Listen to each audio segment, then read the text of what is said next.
முதல்ல உங்களிடம் மன்னிப்பை கோரிக்கொள்கின்றேன். காரணம், இந்த மழை ஆரம்பிக்கும் பொழுது நீங்க எதையும் பொருட்படுத்தாம மலையில் உட்கார்ந்து இருக்கிறீங்க, நுழைந்து கொண்டிருக்கின்றீர்கள். பத்திரிகை நண்பர்களும் கூட தன்னுடைய பணியை அந்த மலையில செய்து கொண்டிருக்கின்றார்கள்.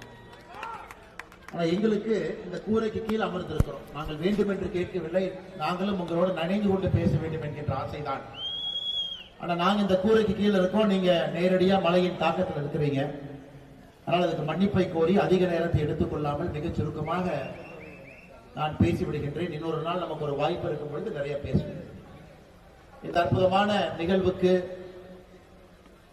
கடந்த 3 நாட்களாக வானிலை சரியில்லாத காரணமாக இருந்தும் இன்று சாயங்காலமாக மழை வந்தும் கூட அதை பொருட்படுத்தாமல் இங்கு வந்திருக்கக்கூடிய நம்முடைய இளைஞர் பெருமக்களுக்கு என்னுடைய நெஞ்சார்ந்த நன்றிகளை தெரிவித்துக் கொள்கின்றேன்.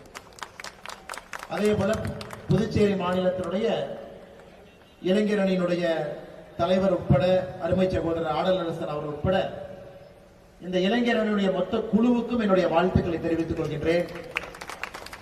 காரணம், பெரும் முயற்சி எடுத்து சிரமப்பட்டு இந்த நிகழ்ச்சியை நடத்த வேண்டும் என்று நடத்தி கொண்டிருக்கிறீர்கள். இன்று வருண பகவான் உங்களுக்கு ஒத்துழைப்பு கொடுக்கல, அதை பத்தி வருத்தப்படாதீங்க.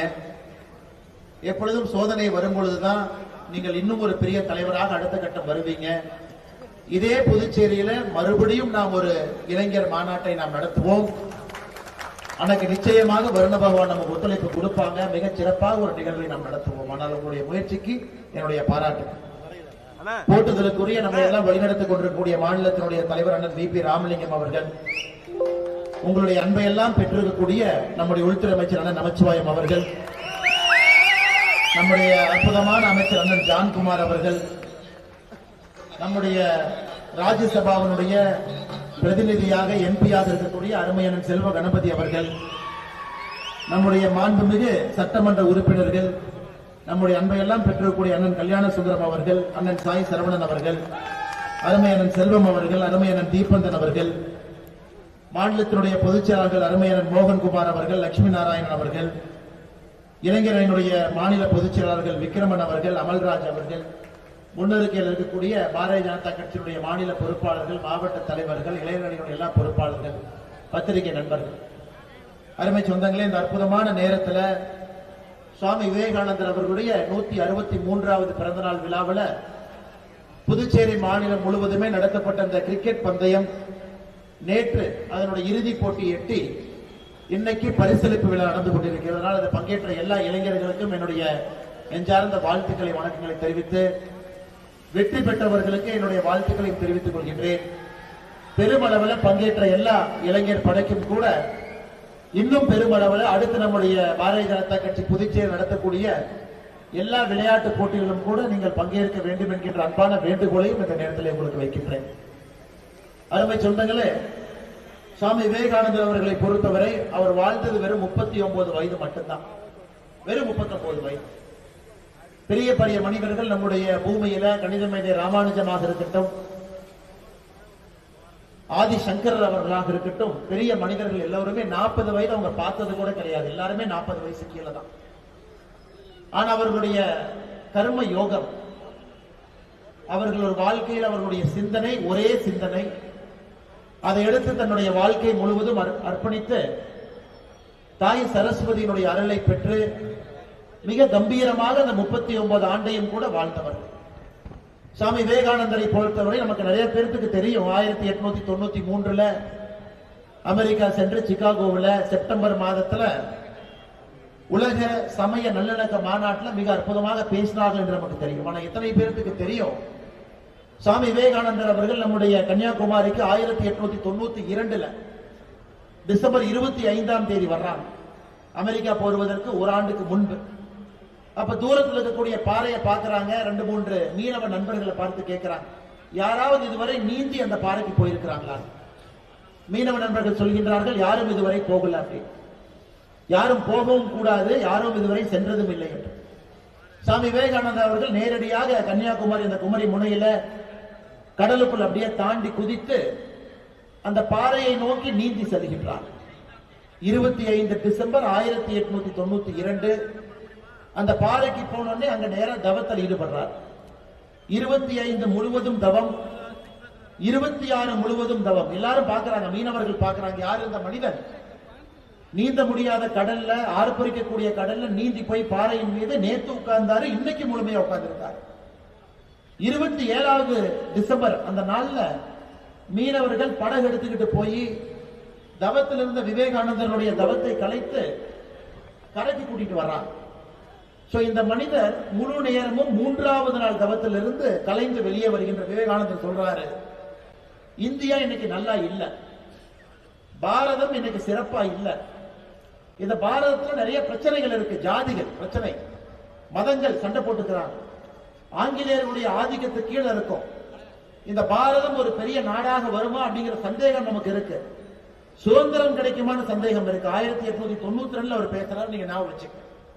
அப்ப விவேகானந்தர் சொல்றாரு, என்னுடைய தவத்தில் இருக்கும் பொழுது எனக்கு பாரத அன்னை காட்சி அளித்தாள் அப்படிங்கிறார். பாரத அன்னையை நான் பார்த்தேன், இந்த பாரதத்தினுடைய விஸ்வரூபத்தை நான் பார்த்தேன், இந்த பாரதம் இன்னும் 100 ஆண்டுகள் கழித்து எப்படி இருக்கும் என்பதை நான் பார்த்தேன், இந்த பாரதம் எவ்வளவு பெரிய நாடாக வர முடியும் என்பதை நான் பார்த்தேன்.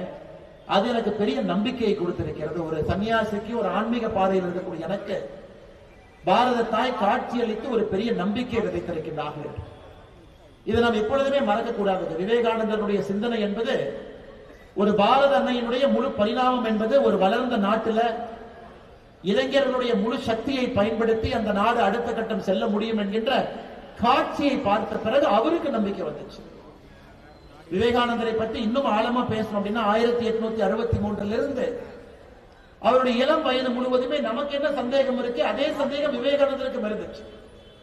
அவருடைய குரு ராமகிருஷ்ண பரமஹன்சரை கொடுத்த பொழுது அவர் குருவை அவர் ஏத்துக்கவே இல்லைங்க. நிறைய கேள்வி கேட்டார், அந்த குருவே சந்தேகப்பட்டார். அந்த குருவுக்கு எப்படி வாழ்க்கையினுடைய எல்லா கேள்விகளுக்கும் விடை எப்படி குருவுக்கு தெரியும் என்று கேட்டார். ஆனா சுவாமி விவேகானந்தர் அவர்களும் எப்படி ராமகிருஷ்ண பரமஹன்சரை சந்தேகப்பட்டாரோ, ராமகிருஷ்ண பரமஹன்சரும் விவேகானந்தரை தன்னுடைய சீடனாக ஆரம்பத்தில் ஏத்துக்கிறார். அவரும் விவேகானந்தருக்கு பரீட்சை வைத்தார், விவேகானந்தரும் தன்னுடைய குருவுக்கு பரீட்சை வைத்தார். அந்த பரீட்சையில 2 பேருமே தேர்ந்த பிறகுதான் சீடன் குருவாக ராமகிருஷ்ண பரமஹன்சரை ஏற்றுக்கொள்கின்றார். ராமகிருஷ்ண பரமஹன்சர் தன்னுடைய சீடனாக சாமி விவேகானந்தரை ஏற்றுக்கொள்கின்றார். ராமகிருஷ்ண பரமஹன்சர் அவர்கள் இறைவனுடைய பாதத்தில் அடைந்த பிறகு சன்னியாசி தீட்சத்துல நரேந்திர தத்தா என்கின்ற பெயரை சுவாமி விவேகானந்தா என்கின்ற பெயரை மாத்திக்கிறாங்க. மகா காளிய வணங்குறாங்க, ஒரு பெரிய ஆன்மீக தேடல்ல ஈடுபடுறாங்க. 4 ஆண்டுகள் இந்தியா முழுவதும் சுத்தி சுத்தி சாமி விவேகானந்தர் அவர்கள் வருகின்றார். 4 ஆண்டுகள் ஏழைய பாக்குறாங்க, இறந்து போனவங்க பாக்குறாங்க, பிச்சை எடுக்கிறவங்களை பாக்குறாங்க, வாழ்க்கையில தேடல் இருக்கிறாங்க, உண்மை சத்தியம் என்ன அப்படிங்கறத தேடுறாங்க. அதன் பிறகுதான் தவ வாழ்க்கைக்கு வர்றாங்க 1892. எதற்காக இல்லை சொல்லுகின்றேன் என்றால், இன்னைக்கு நம்முடைய இளைஞர்கள் நீங்க ஒரு பெரிய ஆளாக வர வேண்டும் என்றால், பெரிய ஒரு மனிதராக வர வேண்டும் என்றால், வாழ்க்கையில ஒரு கேள்விக்கான பதிலை நீங்க கண்டுபிடிக்கிறோம். நான் ஏன் பிறந்தேன் என்கின்ற கேள்விக்கான பதிலை கண்டுபிடிச்சீங்கன்னாங்க தான் என்னை பொறுத்தவரை உங்க வாழ்க்கையை ஆரம்பிக்கும். உங்க பிறந்த தேதி இருக்கலாம், பிறந்த வருஷம் இருக்கலாம், நீங்க பர்த்டே கொண்டாடலாம், அதெல்லாம் ட்ரெய்லர் மட்டும்தான். நான் ஏன் பிறந்தேன் என்கின்ற கேள்விக்கு பதில் கிடைத்த நாள் தான் இந்த பூமியில நீங்கள் பிறந்த முதல் நாளாக அது கணக்கு. அதுவரை அந்த நாளை நோக்கி செல்வதற்கான விஷயங்களை பார்க்கணும். அதனால்தான் இளைஞர் பெருமக்கள் இன்னைக்கு பாருங்க, மழை வந்துச்சு சைட்ல இருக்கிறாங்க, ஆனா பத்திரிகை நம்பர் பாருங்க, மழை வந்து மழையில் நிக்கிறாங்க. ஏன்னா அவங்களை பொறுத்தவரை இந்த வேலையை கர்மமாக பார்க்கின்றார், கர்ம யோக வேலையை. மழை வந்தாலும் பிரஸ்காரங்க ஒரு கொடையை பிடிச்சிட்டு நிற்பாங்க, ஒரு கோட்டை போட்டு நிற்பாங்க. என்னைக்கு நம்முடைய இளைஞர்கள் மழையோ இடியோ புயலோ சுனாமியோ எது வந்தாலும் அப்படி நிக்கிறாங்களோ, அன்னைக்குத்தான் சாமி விவேகானந்தர் சொன்ன அந்த 100 இளைஞர்கள் நமக்கு கிடைத்திருக்கிறார்கள். இதெல்லாம் இயற்கை உங்களுக்கு வைக்கக்கூடிய பரீட்சை. மழை பெய்யனால என்ன தோல் உறிஞ்சா போயிட போதுங்க, ஒன்னாகாது. இடி விழுந்தா நம்ம தலைமையில விழுது போகுது, ஒன்னாகாது. இது இயற்கை உங்களுக்கு வைக்கக்கூடிய பரீட்சை. இந்த பரீட்சை எல்லாம் நீங்க பார்த்து பாஸ் ஆகி வெளியே வரணும். எத்தனையோ நாட்கள் நீங்க பார்ப்பீங்க, ஏழைய பார்க்கணும், பணம் இல்லாதவங்களை பார்க்கணும், பிச்சைக்கார நண்பர்களை பார்க்கணும். ஒன்றொன்றும் உங்களுக்குள்ள கேள்வி ஏற்படுத்தும். நான் ஏன் பிறந்தேன், ஏன் பிறந்தேன், ஏன் பிறந்தேன், ஏன் பிறந்தேன் என்பதற்கு உங்களுக்கு ஒரு கேள்வி ஒரு நாள் பதில் கிடைக்கும். இதுக்குத்தான் நான் பிறந்தேன். பணம் சம்பாதிப்பதற்காக பிறந்தேன், தப்பே கிடையாது. பணம் சம்பாதிக்கிறது தப்பே கிடையாது. சேவை செய்வதற்காக பிறந்தேன், தப்பே கிடையாது. இல்ல நான் பத்திரிகையாளராக செய்தி சேகரிப்பாளராக இருப்பதற்காக பிறந்தேன், தப்பே இல்லை. ஆனால் ஏன் பிறந்தேன் என்பதை நீங்கள் மிக வேகமாக கண்டுபிடிக்க வேண்டும் என்கின்ற அன்பான வேண்டுகோளை நான் வைக்கின்றேன். காரணம், அது சொன்னீங்கன்னா மட்டும்தான் உங்க மனசு சமாதானம் ஆகும். உங்க மனசு சமாதானம் ஆகாத வரைக்கும் என்ன கிடைச்சாலும் நீங்க அதை ஏத்துக்கவே மாட்டீங்க. ஒரு வீடு வாங்குனீங்களா, இன்னும் 2 வீடு வேணும். ஒரு கார் வாங்குனீங்களா, 2 கார் வேணும். அமைச்சர் ஆயிட்டனா அடுத்து ஒரு பொறுப்பு வேணும். முதலமைச்சர் ஆயிட்டனா அடுத்து பிரதமர் ஆகணும். பிரதமர் ஆயிட்டனா அடுத்து என்ன ஆகணும்? டொனால்டு ட்ரம்ப் பாருங்க, இன்னைக்கு அவருடைய சமூக வலைதள பக்கத்துல போட்டிருக்காரு, அமெரிக்காவுடைய பிரதமரும் நான் தான், ஜனாதிபதியும் நான் தான், வெனிசுலா நாட்டினுடைய ஜனாதிபதியும் நான் தான். அப்படின்னா அவருக்கு அமெரிக்கா ஜனாதிபதியாயும் பத்தல, பக்கத்தில் இருக்கக்கூடிய வெனிசுலாவுடைய ஜனாதிபதி ஆக முடியுமா? இல்ல அங்க கிரீன்லாந்து டென்மார்க் இருக்குது, அதுவும் நம்ம பிடிக்க முடியுமா? ஆனால் மனிதனுக்கு பொறுத்தவரை ஒரு பணமோ ஒரு பொருளோ ஒரு பொறுப்போ ஒரு பவரோ அது நிறைவு என்பதற்கு அர்த்தம் இல்லை. அதனால தயவு செய்து நம்முடைய இளைஞர்கள் ஒரு தன்மையோடு ஸ்டெடியா ஆரோக்கியமான வாழ்க்கையை நீங்கள் வாழ வேண்டும் என்றால் ஏன் பிறந்தேன் என்பதை நீங்கள் கண்டுபிடிக்க வேண்டும் என்கின்ற அன்பான வேண்டுகோளை சுவாமி விவேகானந்தர் அவர்களுடைய இந்த பிறந்த நாளில் உங்கள் முன்னால் வைக்க வேண்டும் என்று நான் நினைக்கின்றேன். அருமை சொந்தங்களே, அது மட்டும் இல்லை, நீங்க விவேகானந்தரை படிக்க வேண்டும் என்றால் லெட்டர்ஸ் பை சுவாமி விவேகானந்தா என்கின்ற புத்தகம் இருக்கு. விவேகானந்தர் அவர்கள் தன்னுடைய வாழ்க்கையில் எழுதின எல்லா கடிதங்களையும் தொகுத்து புத்தகமா ராமகிருஷ்ணா மிஷன் போடுறாங்க. 2 புத்தகம் தமிழ்ல இருக்கு, ஆங்கிலத்தில் இருக்கு. 2 புக்கு, 2 சேர்த்தீங்கன்னா ஒரு 700 பேஜ் வரும். Letters from Swami Vivekananda. விவேகானந்தர் தன்னுடைய வாழ்க்கையில் எழுதின எல்லா கடிதங்கள் அதுல இருக்கு. அதை வாங்கி படிக்கணும். 35 வயசு கீழே நீங்க ஒரு இளைஞனா இருக்கிறீங்கன்னா இந்த புத்தகத்தை படிக்காம உங்களுக்கு தூக்கம் வரக்கூடாது. இந்த புத்தகத்தை படிச்சுட்டு தான் நீங்க தூங்கணும். ஒரு விஷயத்தையும் அது எழுதியிருக்கார். வேதத்தை பத்தி, ஆன்மீகத்தை பத்தி, மனிதனுடைய பிரச்சனைகளை பத்தி, நம்ம எழுதக்கூடிய கேள்விகளை பத்தி, இயற்கையை பத்தி எல்லாமே அதுல இருக்கு. பேராசையை பத்தி எல்லாமே இருக்கு. அதனால் புதுச்சேரியினுடைய இந்த இளைஞர் மாநாட்டில் இருக்கக்கூடிய இளைஞர் பெருமக்களுக்கு என்னுடைய அன்பான வேண்டுகோள், சுவாமி விவேகானந்தனுடைய கடிதங்களுடைய புத்தக தொகுப்பு 2 வால்யமாக ராமகிருஷ்ணா மிஷன் போடக்கூடியதற்கு 35 வயசுக்குள்ள நீங்க அதை வாங்கி படிக்கணும். காரணம், உங்களுடைய வாழ்க்கையினுடைய முதல் கேள்வி ஏன் பிறந்தேன் என்கின்ற பதில் எனக்கு அந்த புத்தகத்தை படித்த பிறகு எனக்கு கிடைச்சிச்சு. உங்களுக்கும் அந்த புத்தகத்தை படிக்கும் பொழுது கிடைக்கலாம் என்று நான் நம்புகின்றேன். தயவு செய்து அந்த புத்தகத்தை நீங்க படிக்கணும். 3வது, விவேகானந்தர் இடத்துல சொல்றார், ஒரு பக்கம் கீதை இருக்கு, ஒரு பக்கம் கால்பந்து இருக்கு. கீதை இருக்கு, கால்பந்து இருக்கு. ஒரு இளைஞனை எதை எடு என்று சொன்னால் விவேகானந்தர் சொல்றாரு, நான் கீதையை தொடு என்று சொல்ல மாட்டேன், கால்பந்தை எடு என்று சொல்வேன். விவேகானந்தர் பாத்தீங்கன்னா ஆன்மீகத்தினுடைய குரு, உச்சபட்ச குரு சொல்றாரு, கீதையை படிக்கிறதுக்கு முன்னாடி கால்பந்து எடுத்து விளையாடுகிறார். ரொம்ப ஆச்சரியம். ஒருத்தர் கேட்டார், சாமி நீங்க கீதையை படின்னு தானே சொல்லணும், ஏன் கால்பந்து எடுத்து விளையாடுன்னு சொல்றாங்க. தம்பி, நீ கால்பந்து எடுத்து விளையாண்டு உடல் உறுதியாக எஃகு போல இருந்தா மட்டும்தான் கீதையை படிச்சா என்ன புரியும் அப்படிங்கிறார். நீ உடம்பை ஆரோக்கியமாக, தேகத்தை வலிமையாக, இரும்பு போல எஃகு போல உன்னுடைய உடம்பை வைத்துக் கொள்ளவில்லை என்றால் நீ கீதை எடுத்து படிச்சாலும் பிரயோஜனம் இல்லை என்று சாமி விவேகானந்தர் சொல்லுகிறார். அதனால இன்னைக்கு இளைஞர்களுடைய அடிப்படை என்பது உங்களுடைய உடல் ஆரோக்கியம். அதுக்கு மேல எதுவுமே கிடையாது. 35 வயசு 40 வயசுல ஆரோக்கியமா இருக்கும். 6 பேக் என்பது ஃபேஷன், அதெல்லாம் விடுங்க. நீங்க குமிஞ்சு ஒரு பொருளை எடுக்கும் அளவுக்கு உடல் ஆரோக்கியம் இருக்கணும். ஃபங்க்ஷனல் ஃபிட்னஸ் என்னங்க? குமிஞ்சு ஒரு பொருள் எடுக்கணும், பாடி ஸ்ட்ரெச் ஆகும். ஒரு பாத்ரூம்ல வழுக்குனீங்கன்னா கூட உடம்பு பின்னாடி இடுப்பு பிடிக்க கூடாது. நம்ம உடம்பை பொறுத்தவரை நீங்க பாத்ரூம்ல வைக்கி விட்டு விழுந்தா கூட ஒண்ணும் ஆகக்கூடாது, எந்திரிச்சாலாம் நார்மலா நிக்கலாம். இன்னைக்கு நம்ம கால் வச்சு வழுக்கினாவே இடுப்பு சுளிர்னு பிடிக்குது, நடந்து போனாவே கால் தடுமாறு. நமக்கு ஃபங்க்ஷனல் ஃபிட்னஸ் இல்ல. எத்தனையோ பேர் ஜிம்முக்கு போய் வெயிட்டை தூக்கி 6 பேக் வச்சிருப்பாங்க. ஆனா அந்த புல்தடிக்கு பயில்வான்னு சொல்ற மாதிரி கீழே விழுந்தா ஏதோ இடுப்பு பிடிச்சிக்கிச்சுங்க, ஆனா 6 பேக் இருக்குங்கிறான். விவேகானந்தர் அது போன்ற உடல் ஆரோக்கியத்தை சொல்ல. ஃபங்க்ஷனல் ஃபிட்னஸ், யோக கலையை நல்லா பண்ணுங்க. இன்னைக்கு ஹட்டா யோகா நிறைய இருக்கு, அங்கமர்தன யோகா. யோகா அடுத்த கட்டம் போங்க. வெறும் யோகத்தை நான் தியானமா மட்டும் பண்ணுவேன், 2 ஸ்ட்ரெச்சிங் பண்ணுவேன். இன்னைக்கு அங்கமர்தன யோகா பண்ணீங்கன்னா 45 நிமிஷத்துல அப்படியே வேர்வை கொட்டும். வெள்ளக்கார ஆச்சரியமா பாக்குறான். இந்தியானா யோகானா எல்லாம் அமைதியா மூச்சு தானே விடுவாங்க. இதெல்லாம் அங்கமர்தன யோகா, ஹட்டா யோகா அடுத்த கட்டம். விரலுடைய நுனி எடுத்து மூக்க தொட முடியும் ஹட்டா யோகா. விவேகானந்தர் இதைத்தான் சொல்றாரு, ஜிம்முக்கு போய் வெயிட் தூக்காதீங்க, டம்பளை தூக்கி இதெல்லாம் பண்ணாதீங்க. உங்களுடைய காலுடைய நுனியை எடுத்து உங்களுடைய மூக்கை தொட முடிந்தால் ஹட்ட யோகத்துல நீங்க ஓரளவுக்கு நீங்க தேர்ச்சி பெற்றிருக்கீங்க. அதனால இதையெல்லாம் யோசிங்க. இதெல்லாம் நம்முடைய பாரம்பரிய மண்ணில் இருக்கு. இளைஞர்கள் இதையெல்லாம் தேடி தேடி கத்துக்கணும். ஹட்ட யோகா என்ன, அங்கவர்த்தன யோகா என்ன, யோகத்தையே உடல் பயிற்சியா செய்ய முடியுமா? இதெல்லாம் செய்யும் பொழுது சத்தியமா உங்க உடம்புல கேன்சர் என்கின்ற நோய் வருவதற்கு வாய்ப்பே இல்லை. ரிசர்ச் என்ன சொல்லுதுங்க? உடம்புல கேன்சர் செல் இருக்குன்னா நார்மல் செல்லை விட 7 மடங்கு அது சாப்பிடும். ஒரு கேன்சர் செல் உடம்புல இருக்கு. நீங்க எங்க பார்த்தாலும் கேன்சர், எந்த வீட்டுக்கு போனாலும் கேன்சர். மாமா வீட்டுக்கு போனா கேன்சர், சித்தப்பா வீட்டுக்கு போனா கேன்சர். ஆனா பேரை மட்டும் மாத்தி மாத்தி சொல்றாங்க. என்ன பேரு நமக்கே புதுசா இருக்கு.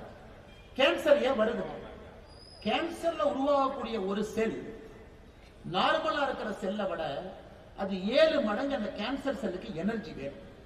அப்ப கேன்சர் செல்லுக்கு போற எனர்ஜியை குறைச்சிட்டீங்கன்னா கேன்சர் செல் செத்து போயிடும். எப்படி நம்ம பண்ணணும்? இத்தனை காலமாக இந்தியாவில் பாரதத்துல விரதம் இருக்கு. 24 மணி நேரம் விரதம் இருந்தீங்கன்னா கேன்சர் செல்லுக்கு போற எனர்ஜியை கட் பண்ணீங்கன்னா செல் செத்து போயிடும். சஷ்டி விரதம் 7 நாள் இருந்தீங்கன்னா உடம்புல 1-2 கேன்சர் செல் இருந்தா எல்லா உடம்புலயுமே கேன்சர் செல் இருக்குதுங்க ஐயா. இங்க இருக்கிறவங்க யாரு உடம்புலயுமே கேன்சர் செல் இல்லைன்னு அர்த்தம் இல்லை. அந்த கேன்சர் செல் பெருகும் பொழுது அது கேன்சரா மாறுது. சின்ன சின்ன கேன்சர் செல் அங்கங்க அது ஒளிஞ்சிருக்கும், நமக்கு தெரியாது. அது பரவும் பொழுதுதான் நம்ம சொல்றோம் ஸ்டேஜ் 1, ஸ்டேஜ் 2, ஸ்டேஜ் 3, ஸ்டேஜ் 4. இத்தனை காலமா நாம என்ன பண்ண? செவ்வாய்க்கிழமை விரதம், வாரத்துக்கு ஒரு நாள் சாப்பிடாதீங்க. ஆட்டோமேட்டிக்கா உடம்புல கேன்சர் செல் இருந்தா செத்து போயிடும்.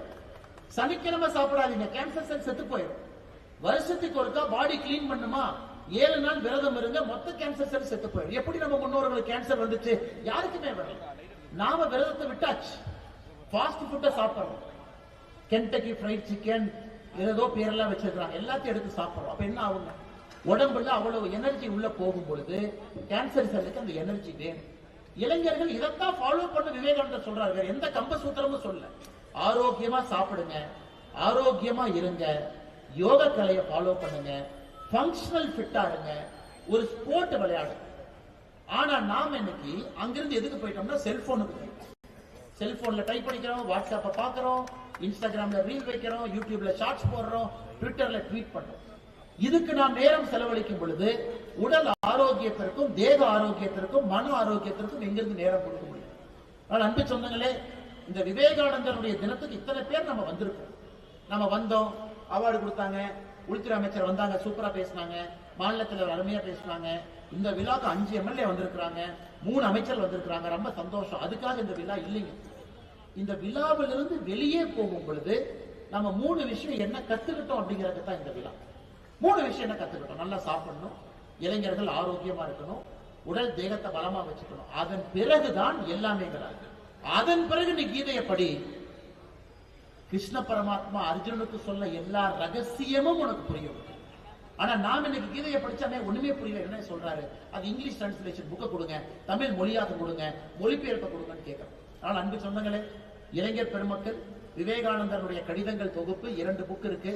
ராமகிருஷ்ணா மிஷன் நீங்க படிக்கணும். முக்கியமா உடம்ப ஆரோக்கியமா உணவுல கட்டுப்பாடோட வாழணும். ஒரு சுய கட்டுப்பாடு, தூங்குற நேரம், எந்திரிக்கிற நேரம், மிச்ச நேரத்தை சுய கட்டுப்பாடோடு வாழுங்க. இந்த 3-4 விஷயங்கள் மட்டும்தான் உங்களுக்கு சொல்ல வேண்டும் என்கின்ற ஆசை. இளைஞரணியை பொறுத்தவரை இன்னைக்கு புதுச்சேரி மாநிலத்தினுடைய இளைஞர் அணிக்கு புதுச்சேரி மாநிலத்தினுடைய தலைவர் ஒரு பிரஷர் டெஸ்ட் வச்சிருக்காரு. ஒரு பிரஷர் டெஸ்ட். இன்னைக்கு இளைஞரணி தம்பிகள், நீங்களே எல்லாத்தையும் கூட்டிட்டு வரணும். பணம் கொடுத்து யாரையும் இந்த கூட்டத்துக்கு கூப்பிடக்கூடாது. ஆர்வம் இருக்கக்கூடிய இளைஞர்கள் மட்டும்தான் இந்த கூட்டத்துக்கு வரணும். ஆர்வம் இல்லாத இளைஞர்களை நீங்க கூப்பிடாதீங்க, அவங்க மட்டும் வரணும். ஒரு பெரிய பிரஷர் டெஸ்ட் வச்சிருக்காங்க. நான் உண்மையாலும் மனதார பாராட்டுகின்றேன். காரணம், உண்மை சத்தியம் எங்கிருக்கிறதோ அங்கே மட்டும்தான் நேர்மை இருக்கு. 10,000 பேர் சேர்த்திட்டோம், 50,000 பேர் சேர்த்திட்டோம். எதுக்கு 50,000 பேர் வந்தாங்கன்னு தெரியாம வர்ற 50,000 பேர் நமக்கு வேண்டாம். ஏன் வருகின்றேன் என்று தெரிந்து வருகின்ற 1000 பேர் நமக்கு போதும். விவேகானந்தர் எதிர்பார்க்கக்கூடிய அந்த 1000 பேர் ஏன் வருகின்றேன் என்று தெரிந்து வரக்கூடிய இளைஞர்கள்.